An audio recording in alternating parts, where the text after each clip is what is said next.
തള്ളി തള്ളിന്റെ തള്ളാന്ന് വിളിക്കണേ. ഞങ്ങൾ ഒരു അമ്മയെ തള്ളാന്ന് വിളിക്കാറില്ല. നീ എന്തിനാ എന്റെ അമ്മയെ തള്ളാന്ന് വിളിക്കണേ? അമ്മേ അമ്മേ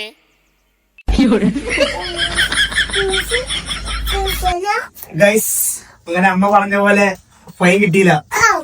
മാതാവ് കാത്തു. അതിന്റെ പാരിതോഷികമായിട്ട് അമ്മക്ക് അമ്മക്കത് ഗൈസ്, അത് ഡ്രൈവറായ എന്റെ മിസ്റ്റേക്ക് ആയിരുന്നു. അമ്മ കേറി ഇപ്പൊ സീറ്റ് ബെൽറ്റ് ഇട്ടു ഞാൻ ചെക്ക് ചെയ്തില്ല. പക്ഷെ അത് ഞാൻ ചെക്ക് ചെയ്യാനായിരുന്നു. പക്ഷെ ബീപ്പ് സൗണ്ടും വന്നില്ല, ഒരു വാണിംഗ് സൈനും ഒരു വാണിംഗ് സൗണ്ടും ഉണ്ടായില്ല. പക്ഷെ ഇവിടുന്ന് പോയപ്പോഴും അവിടെ പോയപ്പോഴും അമ്മ സീറ്റ് ബെൽറ്റ് ഇട്ടില്ല.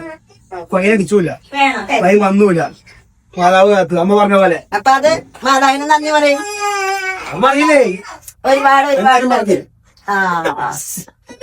ഫൈൻ വന്നെങ്കിൽ ഒരു 400 ദിർഹംസും ഒരു 4 ബ്ലാക്ക് പോയിരുന്നു. കോ പാസഞ്ചർ സീറ്റ് ബെൽറ്റ് ഇട്ടില്ലെങ്കിൽ. ഇത് അമ്മയുടെ അറിവില്ലായ്മ കൊണ്ട് പറ്റിയാണ്. പക്ഷെ എന്റെ മിസ്റ്റേക്കാണ്, ഞാൻ ശ്രദ്ധിച്ചില്ല. അതെ, എന്റെ കൊണ്ടിനെ കൊടുത്തില്ലേ? അതിനാണ് ഈ കരയണത്. രണ്ടുപേർക്കും തരാം. ഇവന് എപ്പോഴും ഒരു സെൽഫിഷ് കൂടെ വേറെ ആ തള്ളയുടെ പോലെ തന്നെ. കുടിക്കുക. This is the end. ഖത്തം.